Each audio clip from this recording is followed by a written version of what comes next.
So thank you everyone for coming to our first panel discussion. What we do is we thought we'd kick off at square one with a frustration that's shared by a lot of us. And that's despite the fact that the working class are integral to building a mass movement capable of progressive transformation, and despite the need to centre class in everything that we do, as well as pay attention to working class perspectives, both for democratic and strategic purposes, it continues to be disregarded by large sections of various leftist movements, which produces falsehoods about what the working class struggle actually is and who we are as people. We're a social class that's rich in knowledge with vastly diverse needs, because class is not a universal concept or experience. It's very much shaped by many factors such as race, gender, or geographical location.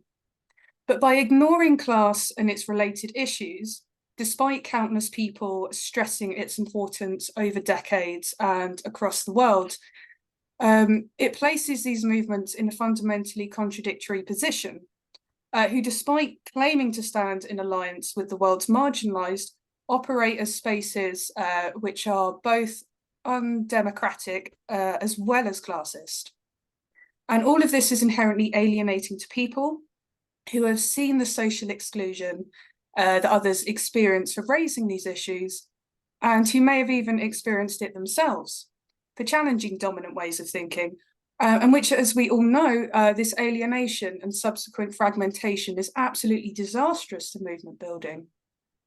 And we'll be forever grateful to our middle-class comrades who do take class politics seriously, as well as those who were previously unaware of these issues, but are willing to step into these spaces to engage and work together. But for those who continue to vilify, exclude, and belittle people for raising the importance of class and its related issues, or who continue to ignore it despite being presented with the facts, they can all fuck off and close the door on the way out. So as an organisation that's rooted in democratic principles, with members and networks across the global north and south, we always stress the importance of striving to connect and work with people, even when their views may differ from our own. And in the spirit of that, we have 4 speakers who hold different views about a lot of things, but are broadly united in their stances that are being discussed today. So this is the first of 2 panels about the topic, and we wanted to start by hearing from people who are not working class, and that's to show that there is cross-class solidarity. People do care, it's not all bad. So introducing people, I'm just going to make sure somebody is here. So introducing people, we have Perk, who's a climate scientist turned international climate justice activist, who mobilizes ordinary people to get involved in climate justice.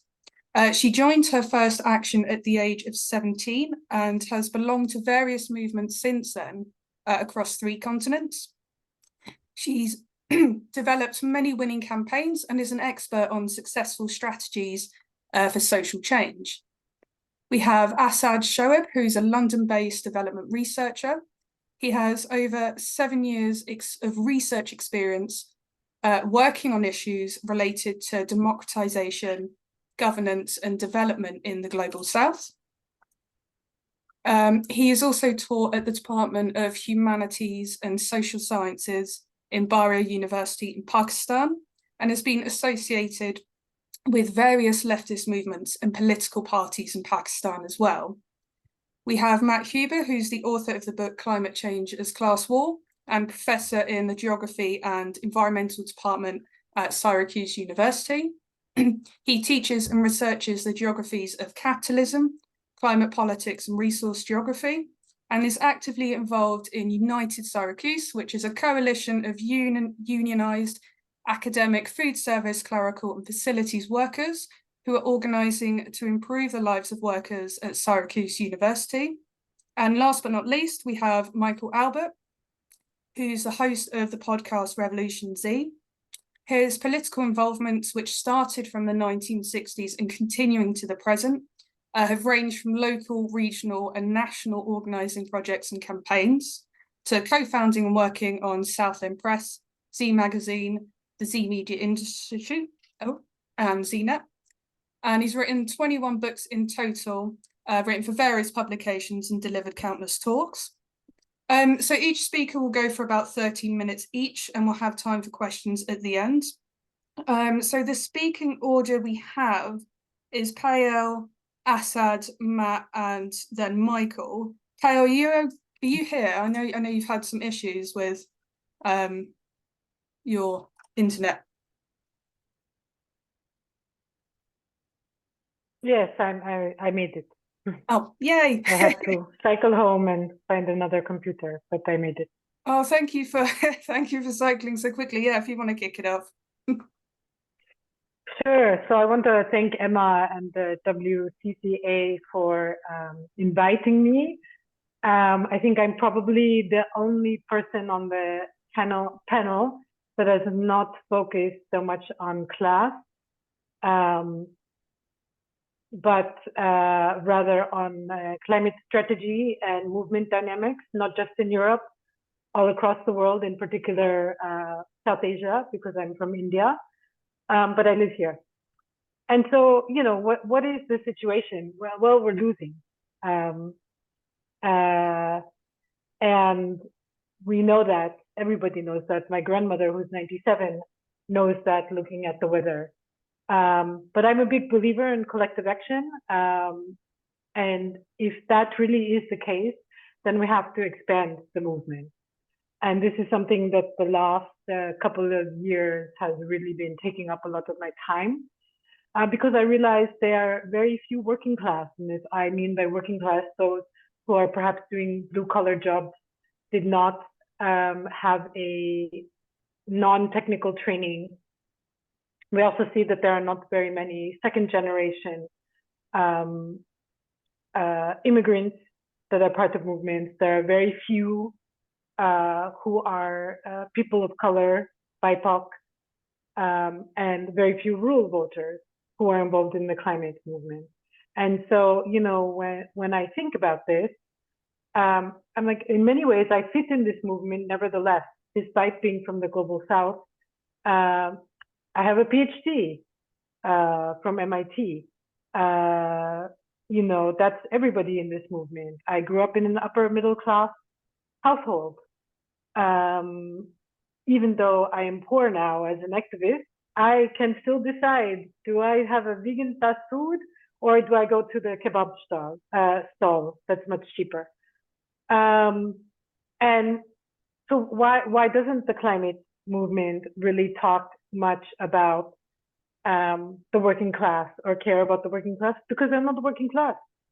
They don't understand what it means to not have these safety nets that go beyond what the state offers. And I know some of you are based in the US, a wealthy country that doesn't offer any net. And if we even look at climate activists such as like the Fridays for Future movement in places like India, in places like Pakistan, in places like South Africa, to a lesser extent, but to a large extent, it's youth from urban areas who are part of the middle class or upper middle class. And yet, what I saw happen here in Switzerland, and as many of you probably know, in Switzerland, it's a special political system in which most of the laws are voted in by the people. And there was a law on called the CO2 law, so a climate law, basically. And you know, I talked to the Socialist Party and the Green Party, and I said, it doesn't look good. Rural voters and working class people are not with you. Yeah, it doesn't matter. You know, we get the urban vote, we get the young urban vote, we'll be fine. And they lost. And it really was that those who maybe had less didn't have a university education, because actually in Switzerland, Germany, and Austria, you have a very good system of technical education. And they also didn't get many rural voters.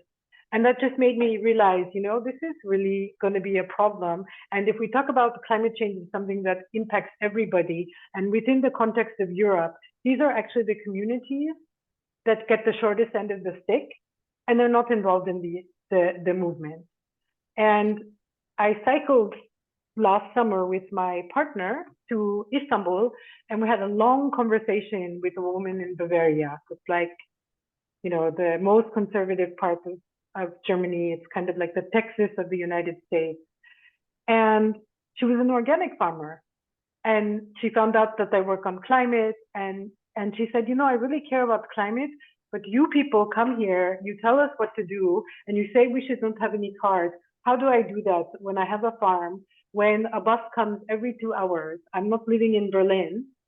And you don't ask us what we think and what we want. Of course, I'm a farmer. I know that climate change is going on. And it sort of was a bell went off in my head that said, yeah, you know, we come there, if we come at all, very, very arrogant. We know the solutions. And not only that, not only do you have to be with us on climate, but you have to be with us on a number of other topics. And I only caught the tail end of your description, Emma, but I think you were saying, you know, you try to talk to different people and meet them where they're at.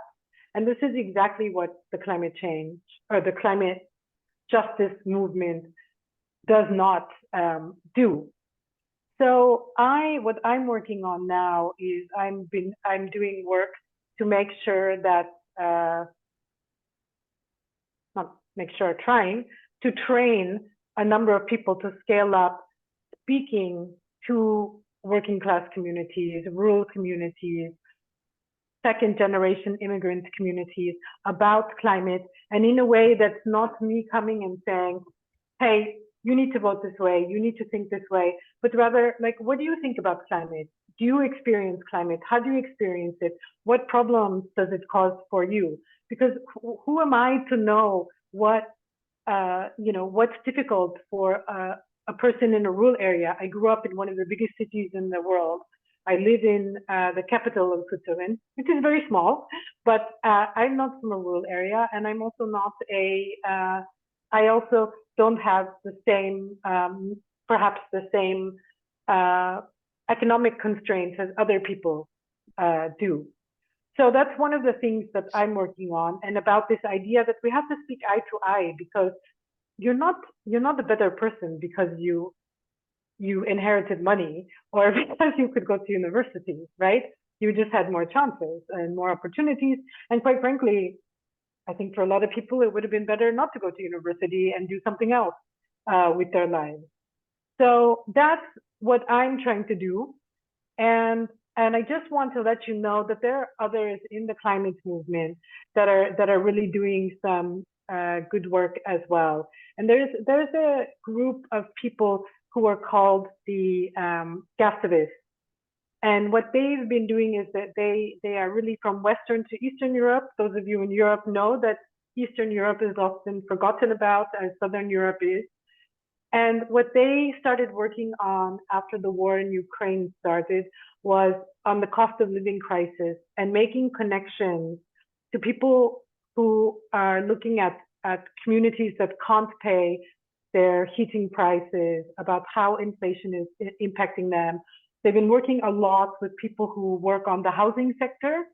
And this has led to the situation where there are groups in Spain who have started to talk to them about, they've really had beautiful debates, discussions about how is it that you demand fair housing, affordable housing, but also that's not being fueled by fossil fuels and is affordable. And you have some climate justice activists in the Czech Republic who had, after the war started in Ukraine, they started going out to community centers, to kindergartens, because the municipalities don't have a lot of money in Eastern Europe. And they started volunteering to do work on insulation. And this was a way to do something useful, but also to make connections with community members and have discussions with them about how they saw things. And naturally, a lot of those community members who came out to see what they were doing are also from the working class, and not the rector from the local college. So I'm happy to say that they're too few, but there are a number of people who are starting to realize that we will only win if we work together, and that it's actually, we can't talk about climate and say we need everyone if needing everyone means that the mostly white or brown educated classes, educated only in one very, very narrow sense, are the ones who are coming up with or dictating the solutions. And a final example I want to leave you with that I really like is in Germany, in which a union and climate change activists have come together, and it's called Wir fahren zusammen, we travel together. And it's really about, like, we need better mobility that's good for the climate.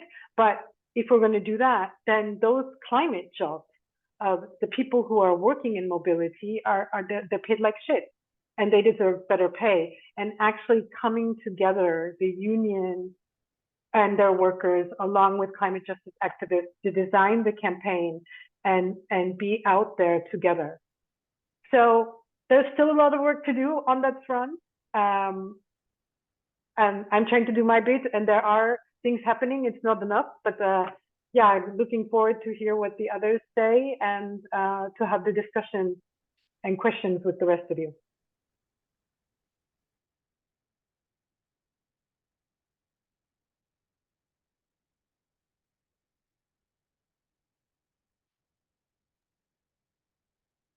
Asad, you're up next.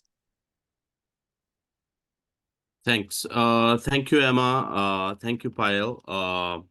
And thank you, everybody who joined in, and WCCA for organizing this.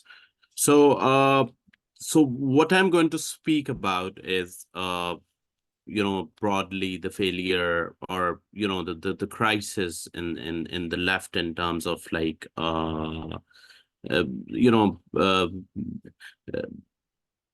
exploiting is not the right word, but making use of the opportunity, what opportunities are available. But before that, I would want to go back, because I come from Pakistan and I've worked in the global south. I worked with organizations in Africa, in Latin America as well, in the Middle East. So I will, just, lots of references you will see from the global south, that part of the world.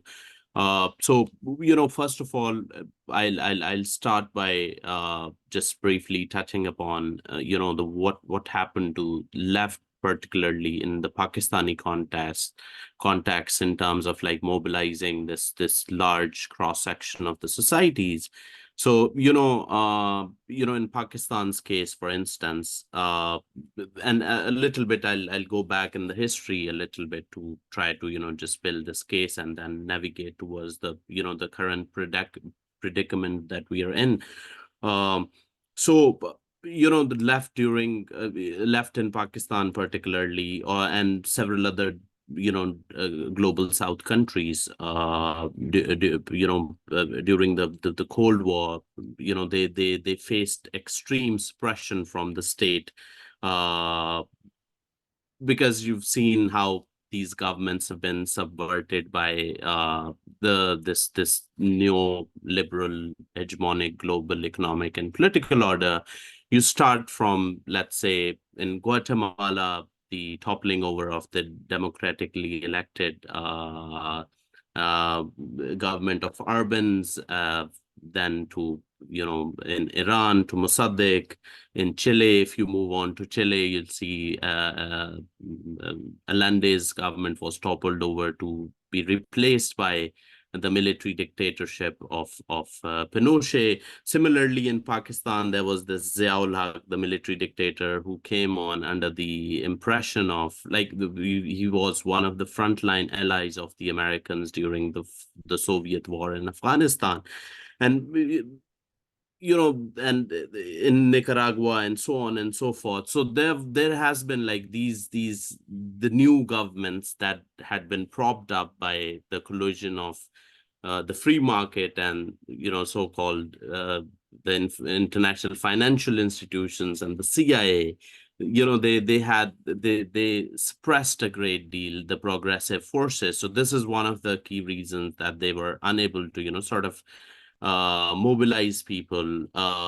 And then there was this very concerted propaganda against these progressives. For instance, in Pakistan's case, they were labeled as the infidels. They were labeled as the godless atheists who are against the entire social fabric and the culture of people, you know, in these communities. So this has played a role in terms of, like, you know, disillusionment, and also the kind of uh, uh, repulsion they face from the common people. So this is something that has happened. You know, again, there was this, because, you know, lots of progressives in Pakistan, for instance, they were like associated, or they were looking towards, they always looked towards the Soviet Unions because of the Marxist Leninist, you know, theoretical traditions. And because of the fall of the Soviet Union, they, you know, sort of they face this disenchantment from the overall scenario. You know, there is this very interesting story that goes like, they were so much kind of influenced, or so much looking towards the Soviet Union, that, you know, Pakistan is a very warm country. You know, in summers the temperature could go up to like 45 and 50 degrees Celsius in some of the parts. So the comrades over there would wear these long coats. Why? Because the comrades in Moscow would wear the long coats, and they would, you know, sometimes they would, you know, drink vodka in, you know, these very hot kind of climates. Why? Because the comrades in the Moscow would drink vodka, and so on and so forth. So this, you know, the fall, disintegration of the Soviet Union was sort of the thing which hit them, like, overall, coupled with the extreme oppression by the state. To, you know, some of them were killed, some of them were incarcerated, some of them were, you know, run away, sought exile in the European countries and elsewhere, and so on and so forth. So this is something. So there was this open ground for this hegemonic political and economic new order, you know, the of neoliberalism, the free market, which emerged after the fall of this. And then with the emergence of this whole hegemonic new order, there came the intermediate classes, or the new middle class, although it's not very pertinent to just, you know, wrap all of these different communities in this category of new middle class, but for convenience I'll use it, the intermediate classes. So these new classes, they acted upon, you know, in the global South's case, with a particular focus on Pakistan. These, you know, these new classes tried to, you know, just make way, climb up the social ladder, and try to, you know, sort of take their share from the, you know, this new economic activity that was generating from the free market, so to say. And because of this, they also relied on the new patronage-based political network. So this is very important to understand what the patronage. So historically, so the politics now, instead of the ideology, or instead of some kind of some theoretical idea, it has now become a mode of, you know, this exchange or bargaining. It was used, the political electoral power was used as a bargaining chip to take more from the new political structures, but also to take up more share. So at the same time, there was, from the top, there was this coercion from the state.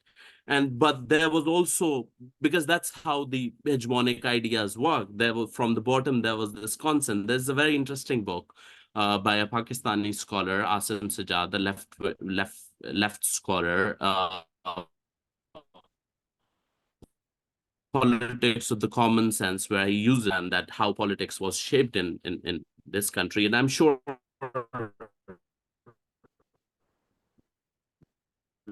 in other developing countries this happened. This is these new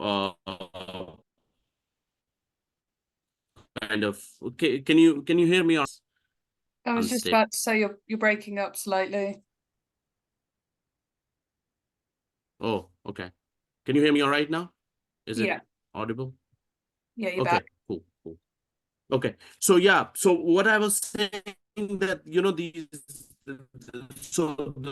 through these patronage-based networks, these new intermediate classes emerged, and they were trying to, take their chunk of share from this whole economic activity that was happening. And because of this uh, essence of like mobilizing people towards a collective action was kind of like shattered in a way.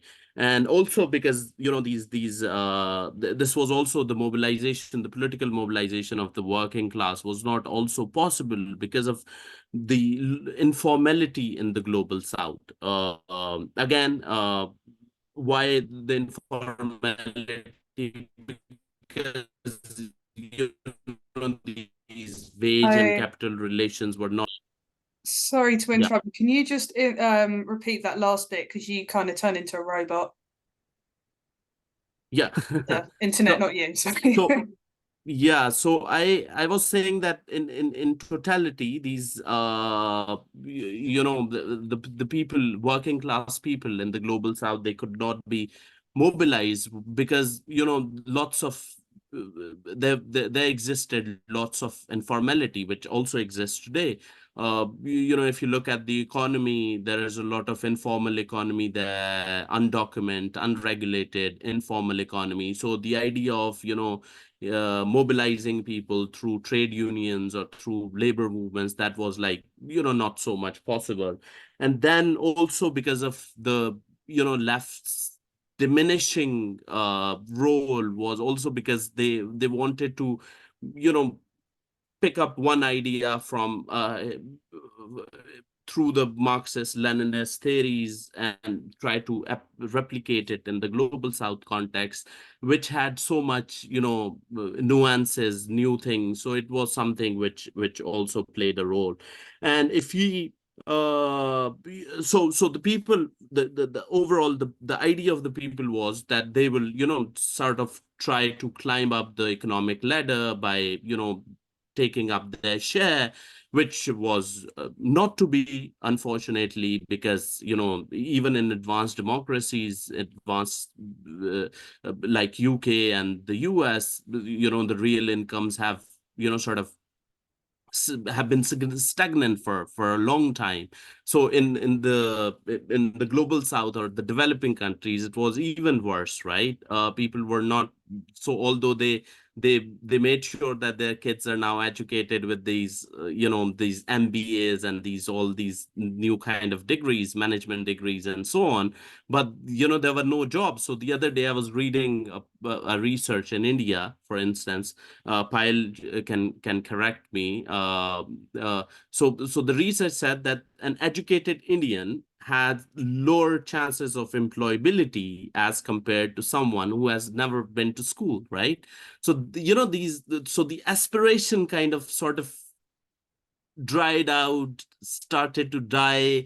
And even we saw in the advanced democratic countries. I'll try to connect the picture of the global south with the advanced democracies, and then I'll see what opportunities we have in terms of like mobilizing people. So these rising inequality and poverty and the housing crisis, and the disparities that were happening around the world, they give rise to these new kind of millennial socialism, socialist ideas in the form of Bernie Sanders, in the form of Corbyn, in the form of Syriza in Greece, in the form of Podemos in Spain, in Brazil, in the form of ethnic movements in the global south. So in India, for instance, there's this Naxal movement against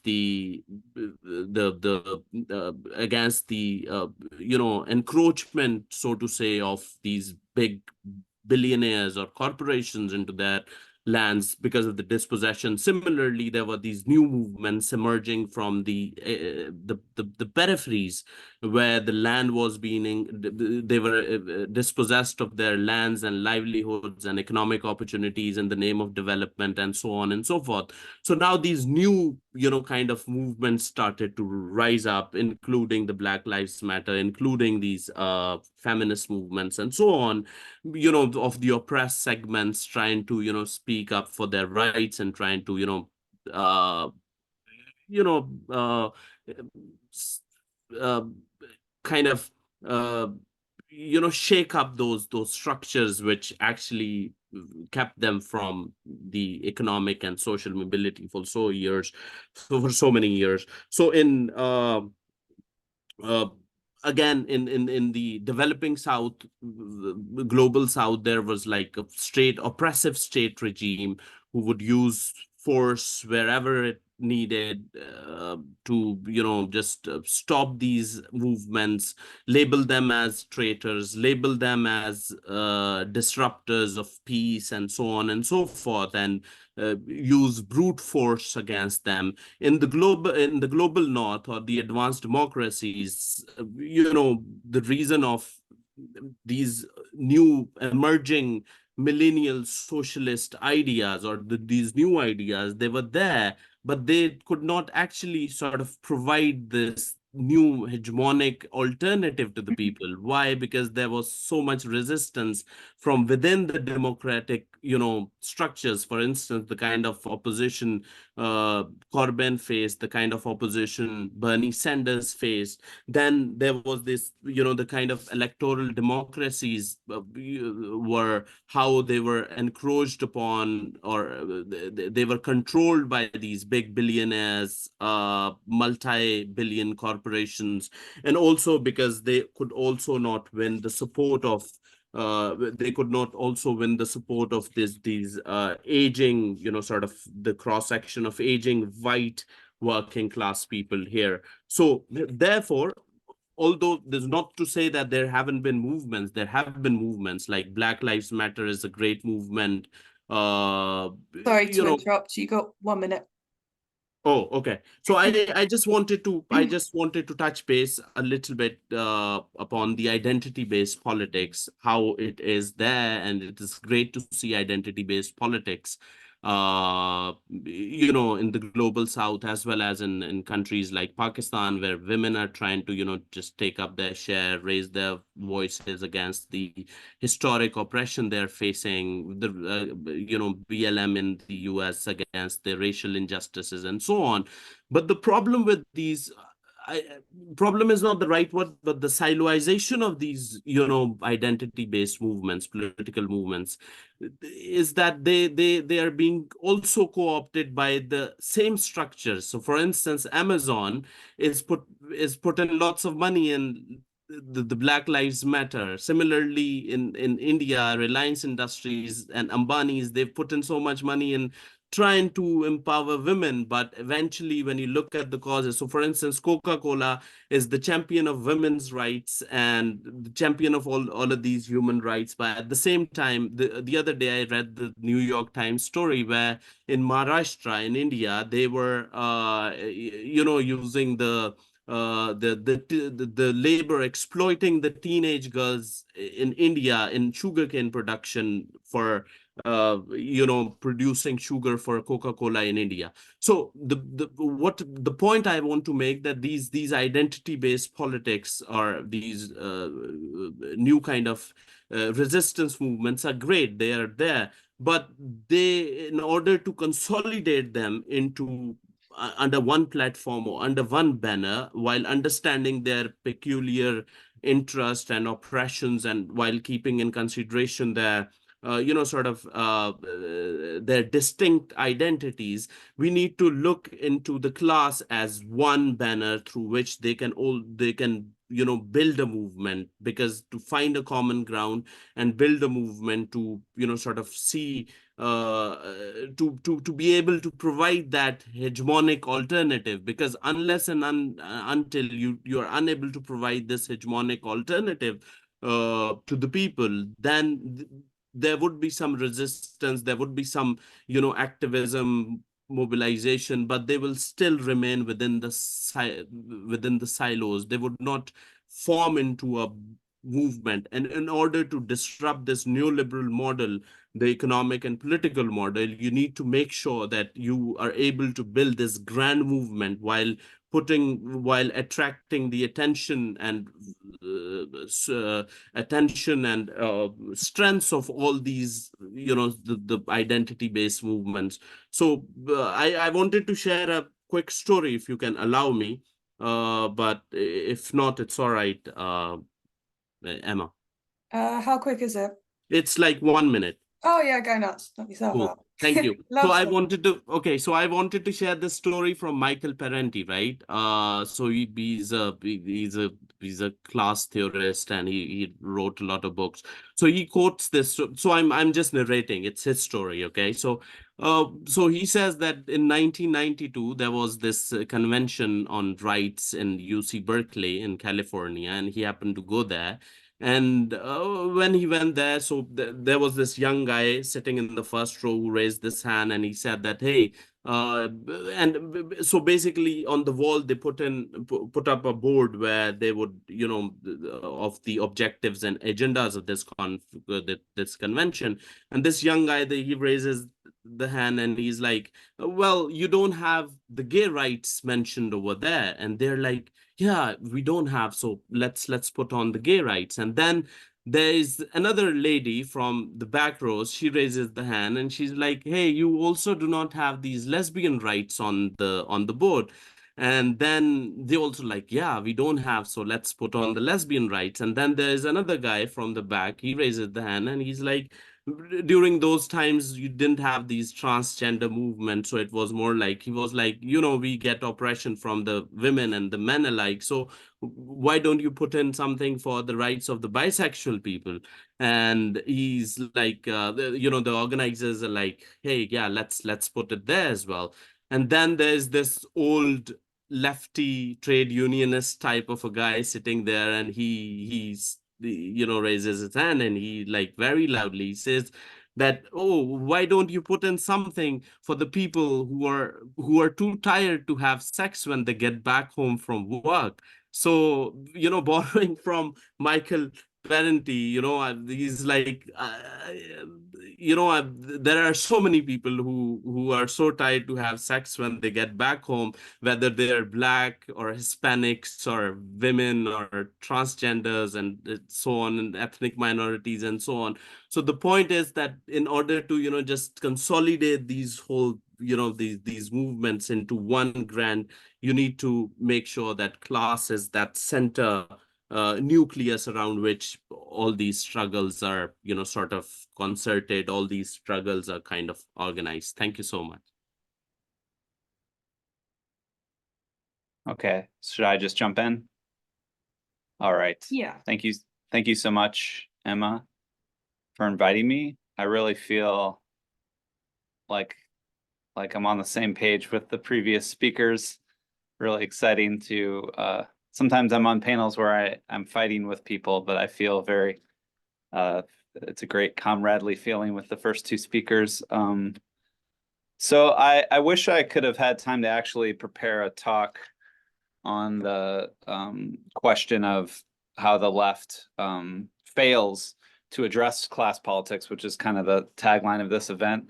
But I thought the safer thing is to just, because there might be a new audience, just try to give a quick overview of my book's argument, which is trying to ground the climate struggle as a class struggle in the way both the first two speakers pointed out. And so when I say climate change is a class war, I literally mean the capitalist class is waging war on the planetary conditions for human and non-human life. And I think obviously this kind of data of rapidly rising temperatures and steady march upward of emissions is just evidence of this class war. There was this weird moment in 2019 and 2020 where it seemed as if capital might be changing its ways. It was talking a lot about, net zero pledges, and finance was getting into ESG and all this stuff. Well, the last 2 or 3 years have kind of shattered that kind of happy talk, because lately fossil fuels have been as profitable as ever. Even for the dirtiest of fossil fuels like coal, you have a hedge fund guy here reporting to make 43% returns in coal, 43%. And he said it's almost immoral not to invest in coal. And so this is kind of these are the people we're up against in this kind of class struggle, and it's a struggle about power. And really those that profit from fossil fuels are going to continue to do so unless we can build, as Asad kept saying, this grand movement to kind of counter the power of capital that is very happy to profit off these energy sources and let the planet burn while they do so. So I really argue that we really have no choice but to recover this kind of tradition of class struggle to build that kind of power to confront the capitalist class. Because if we don't, capital is going to destroy the conditions of life itself. And I'm a little strident that we can't really be content with little kind of local solutions like urban gardens or solar co-ops or things like this. We have to recover, again, what the first two speakers, we have to recover this idea that Marxism had, that we are building a movement that aims to change the whole world, right? And really transform the world, because that's the challenge we have with climate change. We need to massively change the whole world. So I'm going to just give a quick overview of the talk and how to situate the the book, which is trying to ground the climate crisis in a Marxist theory of class struggle. But it really depends on how you think about class, because there's a real mainstream discourse that sees climate change as a problem of inequality or class inequality even. You know, one of the most prominent analysts, Thomas Piketty, can sort of crunch the numbers and show the top 1% of carbon emitters have a comparable carbon emissions to the bottom 50%. You've had these studies from Oxfam showing similar things. Other studies talking about a rich kind of polluter elite that destroys the climate with their lifestyles. There's this one study that tried to identify the most prominent lifestyle choices you can change to help the climate, and found that having children's the most powerful thing you can do, or not having children's the most powerful thing you can do. Unfortunately, I'm very critical of these types of studies and this types of way of thinking about climate inequality. They're all grounded in a carbon footprint methodology, which links responsibility in terms of consumption and lifestyle emissions. We should be clear that the whole idea of a carbon footprint was concocted by one of the profiteers off the climate crisis, British Petroleum. But this whole way of thinking about carbon inequality has become so entrenched in academic and policy circles that we don't really stop to think critically about it. Because if we were, we might look at a person like this, who's a CEO of a chemical company and organizes a global network of highly polluting chemical factories around the world. But this individual might be a vegetarian, take public transit, live in public housing, and therefore would have a low carbon footprint. And according to this analysis, would have very low responsibility or culpability for climate change. And so carbon footprint accounting really erases his role as an owner and a profiteer off fossil fuels and carbon-based capitalism, you could say. And when we only focus on the consumption and lifestyles of the rich, we miss their role as owners and investors in even more destructive systems of production. In other words, when we only focus on how the rich spend their money, we should really be looking at how the rich generate their money, how they make their money through exploitation and profit making. And that's the activity that's really destroying the planet. So these studies really only look at class as like one's income and consumption power, but the Marxist understanding of class is really not about consumption. It's about your relationship to production, your relationship to the means of production. And it's the class analysis that locates the minority of society that owns and controls production for profit, the capitalist class, as the real people that have the power over the productive system that's causing the climate crisis. Now, it's really equally clear that the majority of society, the working class, that owns little more than their labor power that they have to sell for a wage, it should be crystal clear that they have little power to actually shape the organization of our energy system at the heart of the climate crisis. That power is in the hands of CEOs, boards of directors of these carbon-intensive industries. So this class analysis presents a simpler, though perhaps more difficult political equation, or a different vision of class struggle.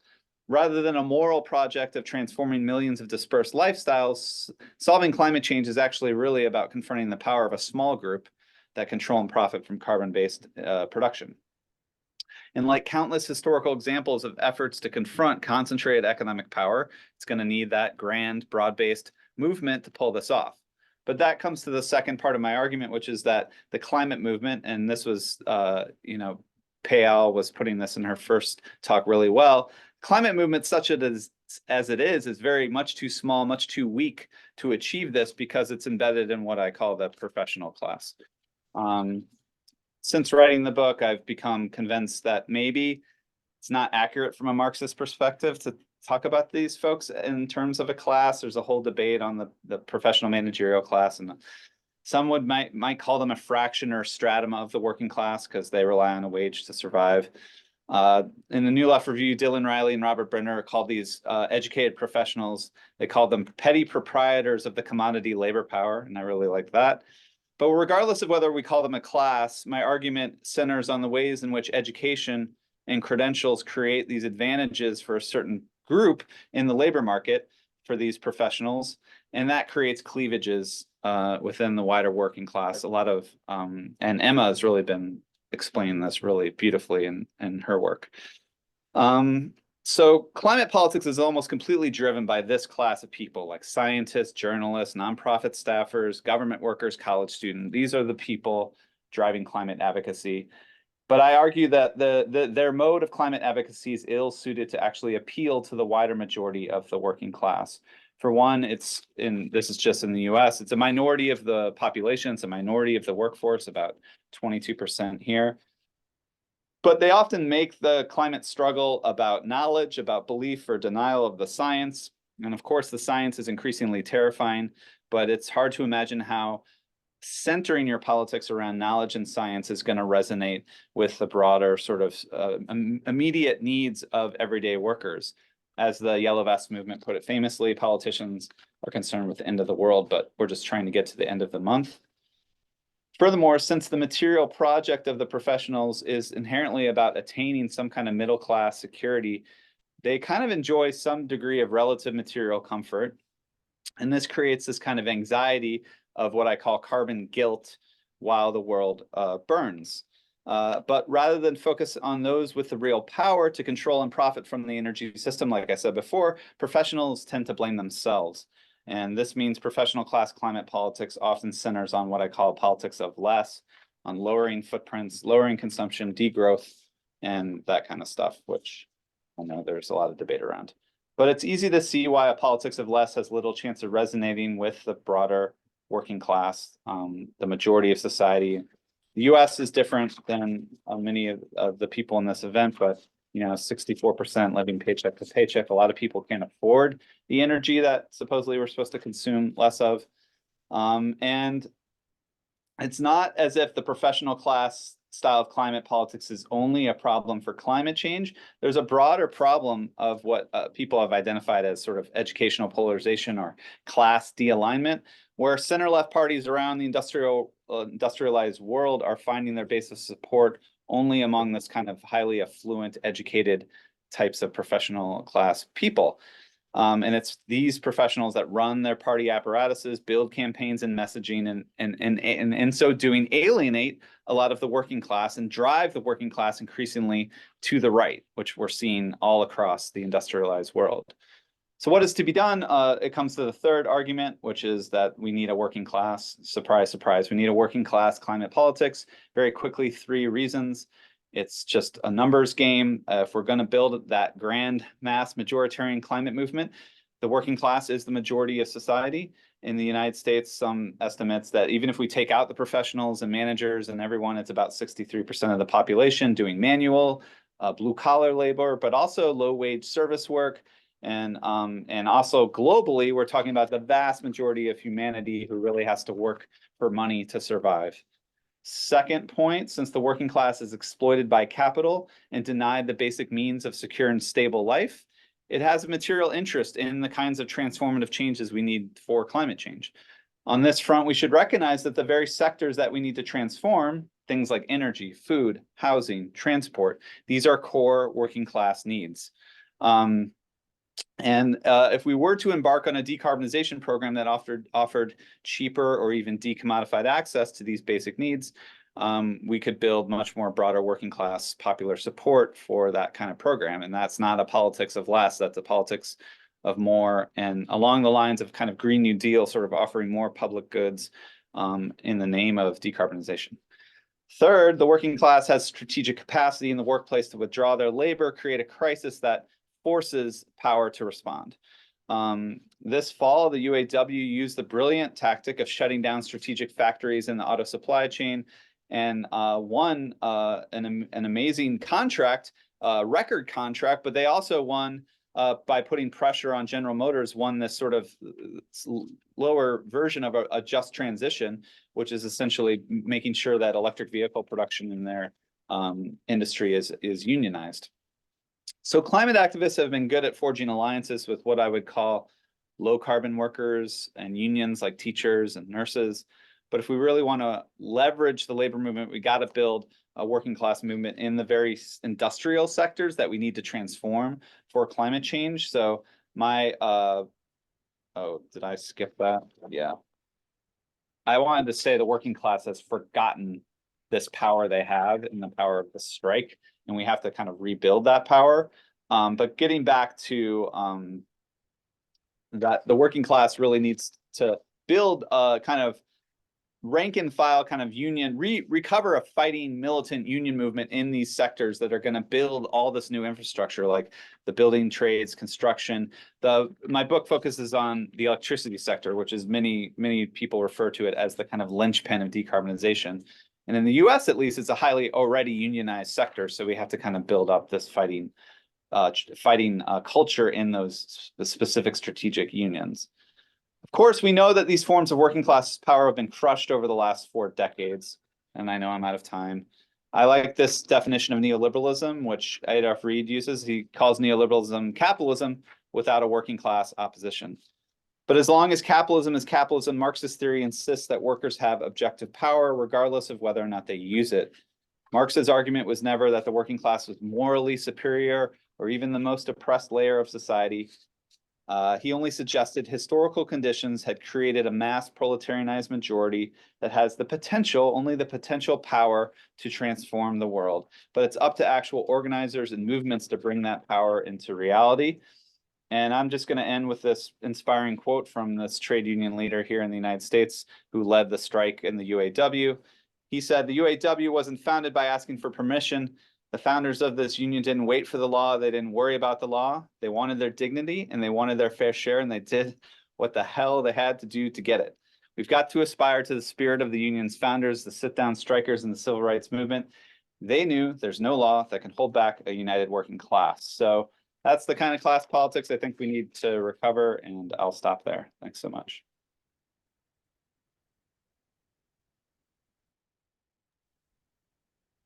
Should I just go ahead? Yeah? Yeah. Okay. Again, thank you. It's nice to be here.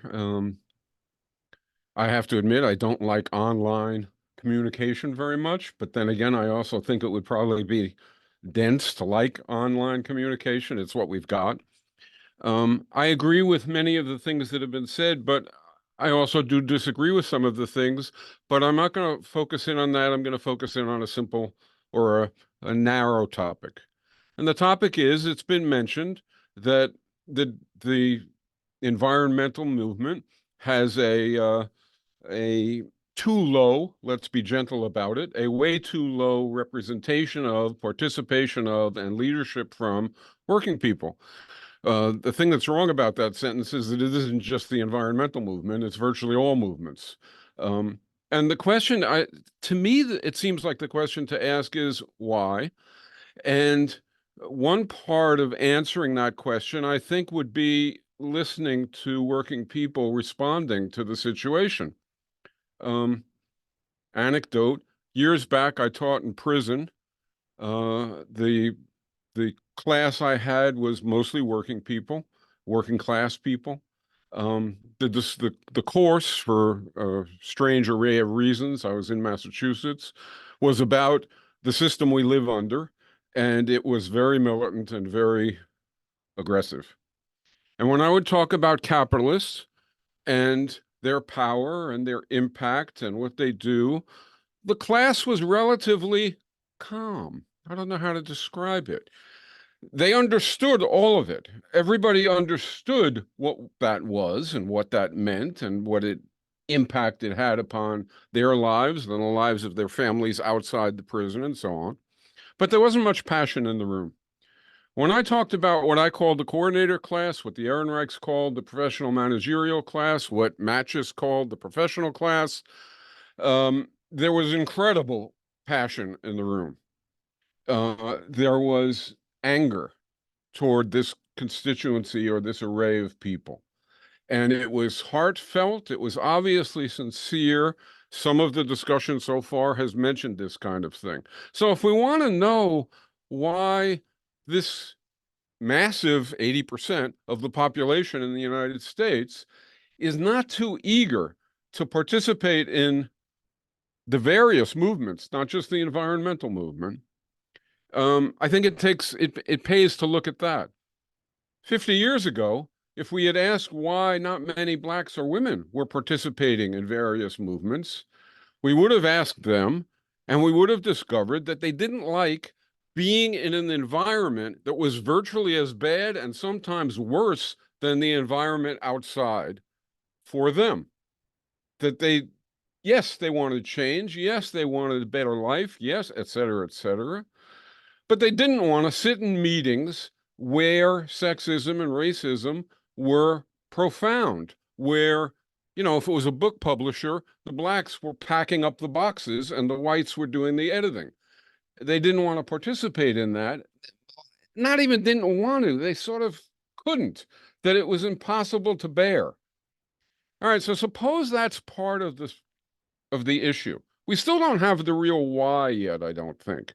On the other side of the coin, I think most people here have a feeling for the views of, I'm going to call them the coordinator class.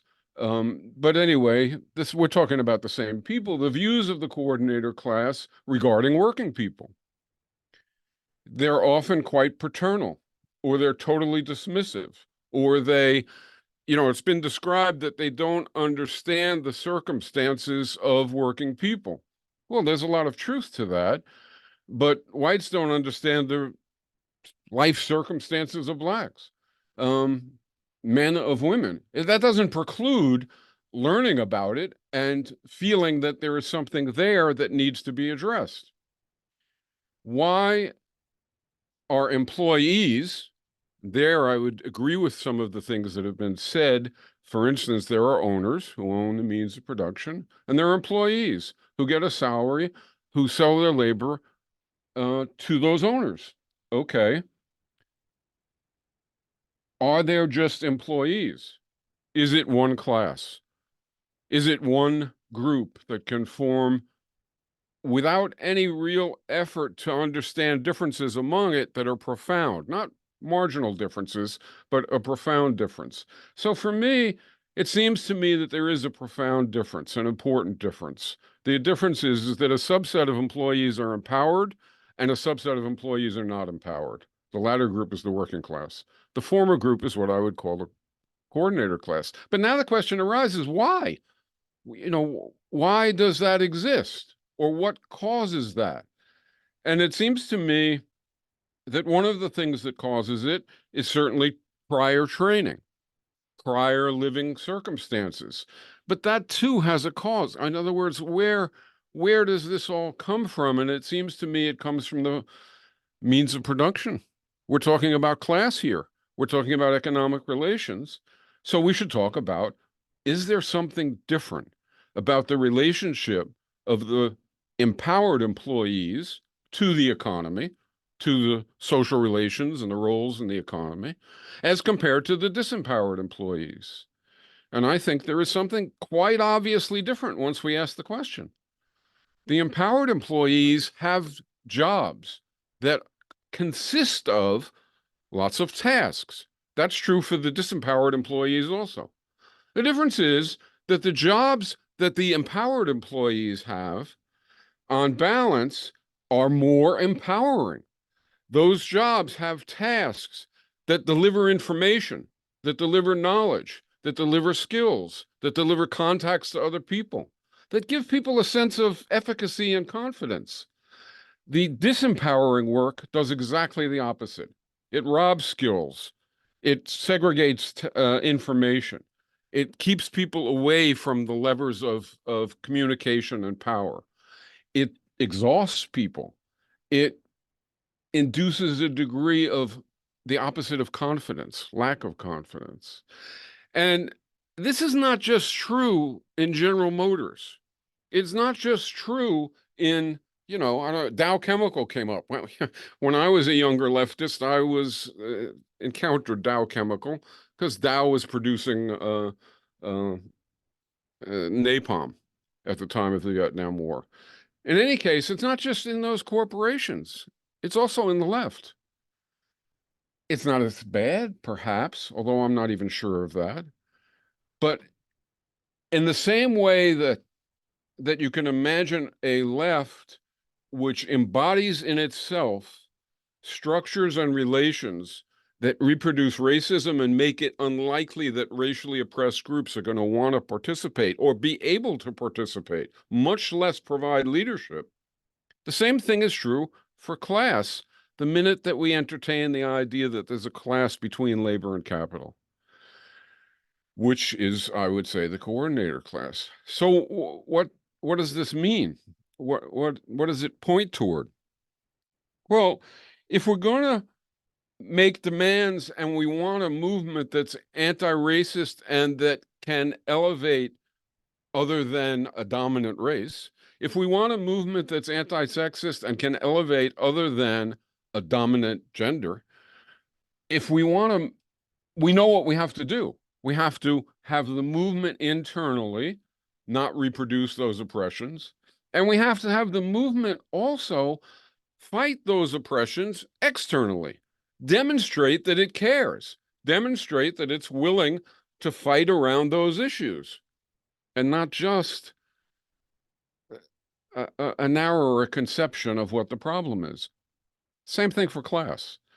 It's good, it's absolutely wonderful if we can build movements that are able to win various kinds of economic demands.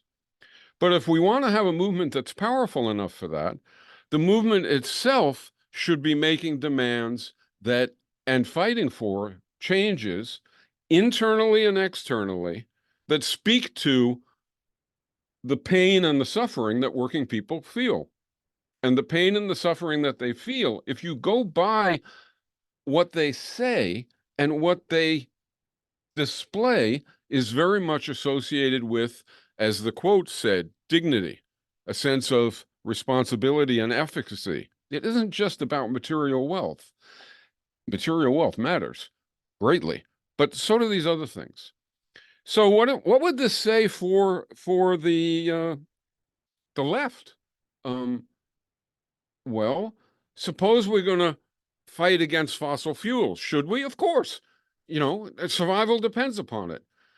But if we do that in a way which doesn't say to people who work in coal mines or in fossil fuel plants that their situation is going to improve, we're in trouble. So what do we have to do? Well, we have to demand, you can't just demand, well, there'll be retraining. What if it's a 50-year-old or a 55-year-old employee in a coal mine? I don't want to be retrained. You know, I've lived my whole, why the hell am I being retrained? Well, you're not. You can retire with full salary. You don't have to, you can be retrained. You can learn a new job. But if you don't want to, fine. You retire with a full salary. That doesn't come to the mind, I don't think, as quickly as it should, of the left. During the no nukes movement, a foreshadowing of current ecological movements. I was with a young man. We were at a demonstration, and he didn't like the people. He was working class. He just didn't like it. This is when I started to learn what was going on. And he just didn't trust it. He didn't empathize with it. He didn't feel it had him in mind. Well, that was true of virtually the working class regarding the no nukes movement. And after a while, I began to understand that when they heard people say, you know, close the coal mines, close the was basically coal mines at the time, and open a nuclear reactor and a nuclear plant with no discussion of the plight of coal miners and incredible impassioned discussion of the plight of suburbanites if the nuclear plant were to melt down. So the incredibly low probability danger was on the minds of that movement, but the absolutely present, persistent, permanent danger that people were suffering didn't come up. I don't think that's malicious, but let's be careful about that. That is to say, when we look at owners, we think in terms of what's their situation, what's their position, what's their interests by virtue of that position. If we look at the coordinator class and we see that their relative, call it comfort, income, stature, influence, all these things depend upon that asymmetry of job offerings, that asymmetry of tasks, the asymmetry of resources for education, et cetera, et cetera. If we see that, then we can see that there's an interest there. It might not even be explicit, but there's an interest there to defend that. And do we not see that? Do we not see that in lawyers, doctors, engineers, et cetera? It's not that they can't be leftist. Of course they can. And it's important for them to be. So this is another implication for the movement.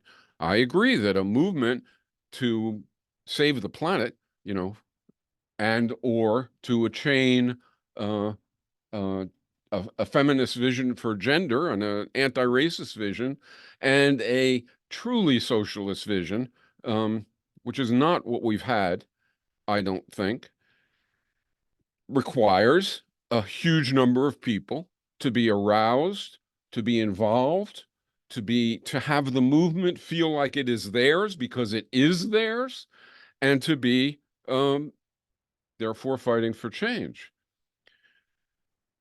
But you can't do that if you, to grow, appeal to the coordinator class.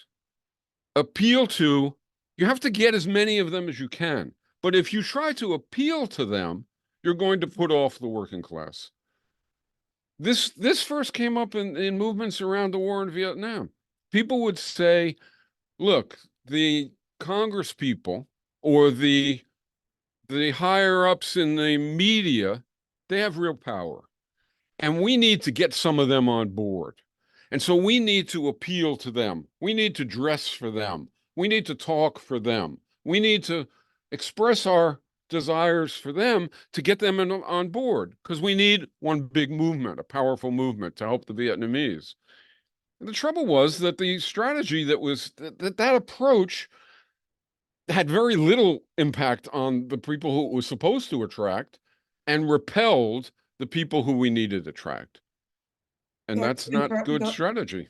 30 seconds. Oh, okay. So I guess I'd like to end with, I'll say something that's provocative. A number of people have mentioned Marxism or Marxism-Leninism. I think Marxism-Leninism is the ideology of the coordinator class. Every time it's won, it's put the coordinator class into ruling position. It has indeed eliminated, those few times that it has won, the owning class. A positive step, by all means. But it is put into position of authority and power in the economy, the coordinator class. It has also retained sexism, retained racism, and instituted grotesque authoritarianism. I think we need, to the extent that we need a banner, which was discussed earlier, to the extent that we need a banner that unifies, and I agree that we do, It can't be a banner which says, line up beside our class program, which identifies the owning class and ignores the class that you're most upset with. And it can't be behind a banner that says that race and gender and concerns about power, like our anarchist manifest, are fine so long as they are in terms of and with respect to class struggle.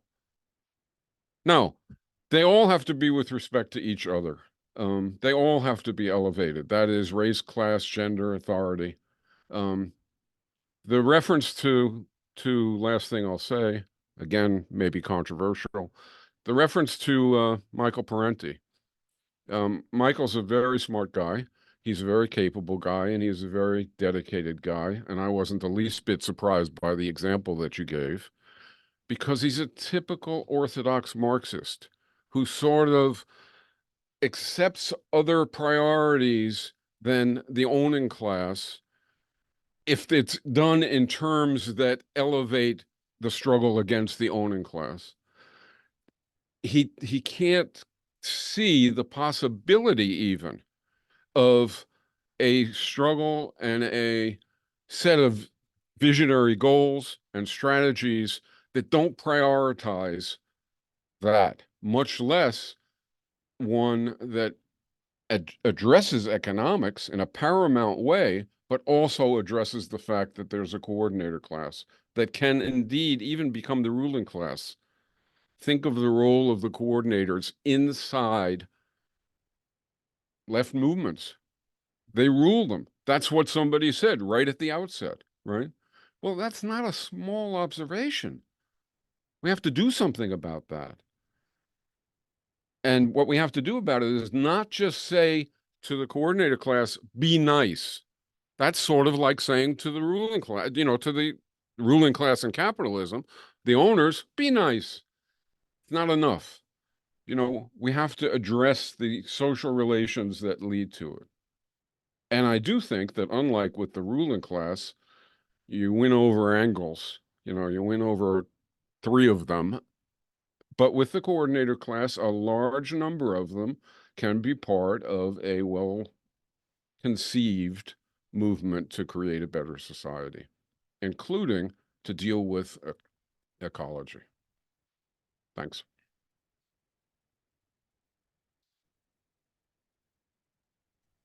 Thank you. So we have a little bit of time for questions. If you want to ask a question, can you raise your hands? Ooh.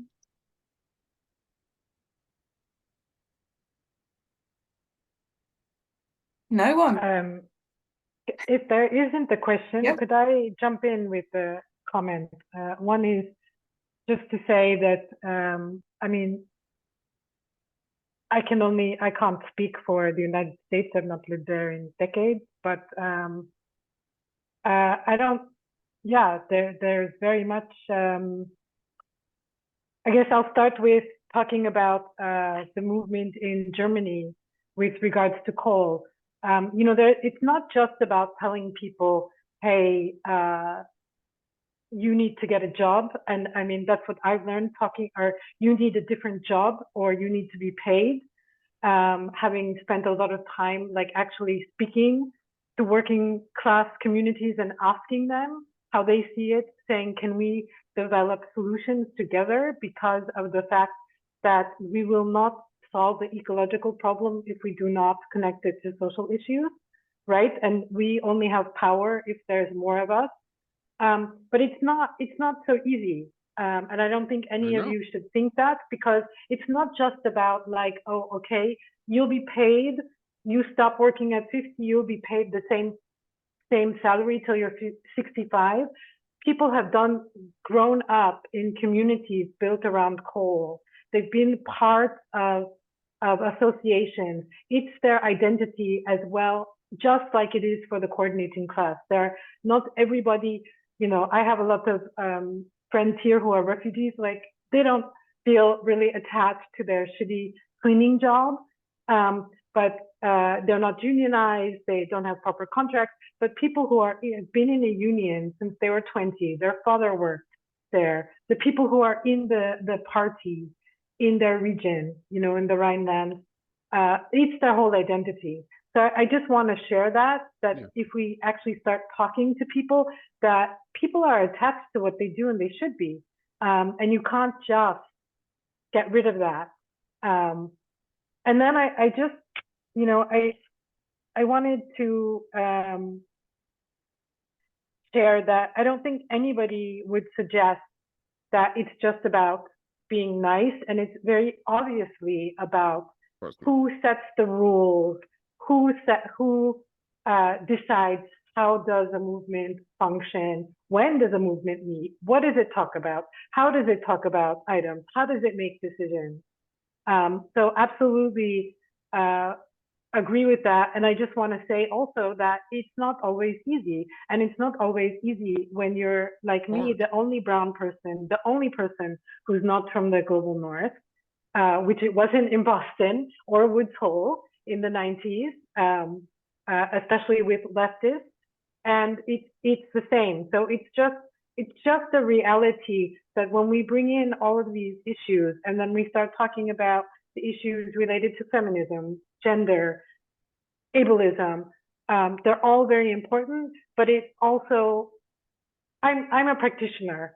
You know, I was an academic on climate science, not on Marxism. I don't think it's really helpful when I'm going to go and talk to people to use isms. I think it's much more helpful to say, like, how do you think society should function? What could that look like? And maybe later on you can bring that in. But I also think when you're a practitioner or you're an organizer, it's like the nuts and bolts. Like, how are you going to talk to someone? Are you going to be arrogant and dismissive? How, you know, older activists were to people like me in Boston. Are you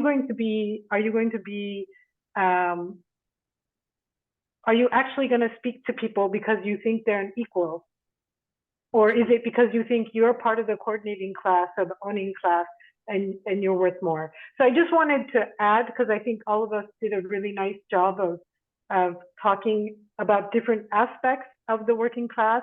And I get the sense that maybe, I mean, I know Albert, Mike, you've also been a practitioner, and just wanted to bring in that practical side, and also that some of the things that we get attached to, of course, people who are working class get attached to, and let's not forget that. And people care about more than just their salary, no matter how poor you are. And my experience has been the work that I've done with farmers in India and our Adivasis, the indigenous people. Those are the people who like have the most difficult lives, and they're the people that actually care the most about you, that will you know, spend that extra whatever rupees to send you an SMS to ask you how you are doing when you come to visit, insist that you have a meal, and they cook you, you know, meat because otherwise they can't afford to, but because you're a guest.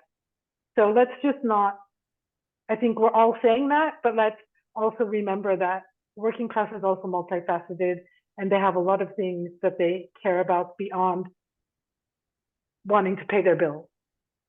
Yeah. Yeah, Eric? Hi, can you understand me all right? Am I Just audible? about. Is it better now? Yeah. Yeah. Like, okay, I made my mic louder. Okay. Yeah. I don't really know how to like properly formulate this, which is kind of like part of the problem.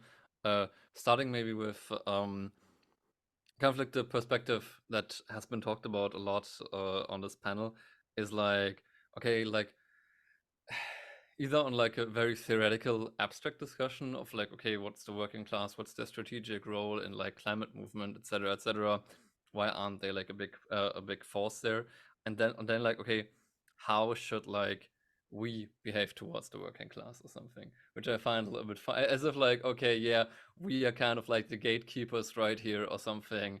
And I mean, to a certain extent, it's kind of true. I think like a large part of people who are on this panel do fit rather in like the coordinator class or the PMC or something. And maybe leading into that, like I think I think it's important that people understand that, especially work, like you will be hated. People will resent you just because you are PMC or coordinator class, and that's fine. That's understandable. Like as because like if you're working class, like how are you used to getting treated by like by institutions, by like academics or something? Like people look down on you. You don't get treated seriously. Like last year I was at a conference. I was one of 2 people who didn't work at a university or at a think tank, and like immediately, like basically people weren't. It's not that people are directly rude towards you, or like it's like, oh, you can like directly address something. It's rather just, okay, people don't pay attention to you. It's not like, okay, people don't follow up on what you said. People don't really, it's like that very subtle kind of stuff. And then of course you start developing like a certain kind of resentment, and like that's just a little snippet.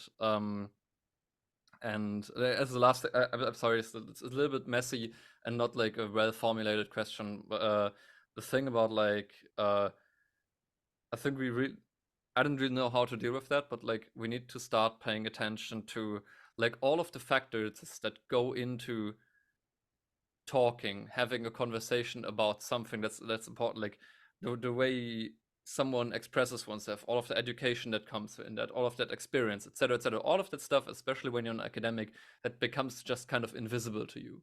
Like, and the only way it's like addressed is like, okay, hey, oh, people aren't allowed to use like these words or that words. And but the very fact that you know about these rules, that you know about, oh, like how to, like what kind of concepts to use, etc., etc., that's not like a given. That's like years and years of socialization and training. And if like people I don't know, I'm a little bit sorry, but also I wanted to get that out there because it's something that like hasn't been really like raised. And that's more like, okay, hey, like just talk to people as a human being, and not as like, oh, we're having like a debate right now or something, like as if you would talk to your parents. I don't know, like you're also not having political debates with your parents, I think. I don't know, like I don't do like, but yeah. Sorry, that's not really a question and a little bit yapping, but yeah. So I know, yeah, we're almost out of time. I know because Matt has to run off like on the dot. Do you have like a micro speed comment of that or anything, or any last thoughts? Yeah, and I'm so sorry that I have to leave right away because I wish we could talk more. I just say that I think what Eric's identifying is a real challenge. I do think we need a theory of social change that might be kind of abstract about kind of this kind of class struggle we're in. And again, because it's a planetary struggle, it's a really big struggle. That theory has to be quite, it has to have a credible theory of large scale transformation. But as we've heard from other speakers, organizing politically is not large scale. It's very grounded in everyday life and actual interactions amongst people and conversations, as Eric is pointing out, and actually talking to people. And as Payal put it, not talking down to people and not going into a room and saying, this is what we're doing, but actually when you're organizing with people, really, you should not be doing the talking. You should be listening and trying to hear from what others have, how they envision decarbonization and these kinds of things. So I really, I think, yeah, the core thing of organizing is listening and trying to hear from people about their their struggles and what they would want to fight for to make their lives better in certain ways. And so that's much harder than the big, large scale theories that a lot of academics like to traffic in. So I'll stop there and thank you all so much again, and hope to continue this in another way sometime soon. Thank you. So yeah, I mean, we are on past now, and I appreciate sort of some people need to go. I don't know if don't feel compelled, Asad and Michael, if you had any like last like micro comments. I'm sorry we didn't get to the rest of the questions. I think next time we might have we'll put a bit more time to that. But yeah, if either of you had any sort of last sort of burning thoughts.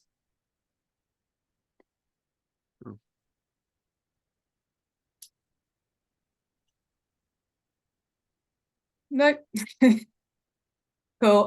Well, thank you so much everyone for coming. And again, sorry we couldn't get through the questions, but for the next panel, what we'll be doing is we'll be inviting working class people to answer this from their perspectives as well. We don't have a set time and date and speakers list just yet, but we'll be in contact soon because I know some of you have asked us to keep you updated with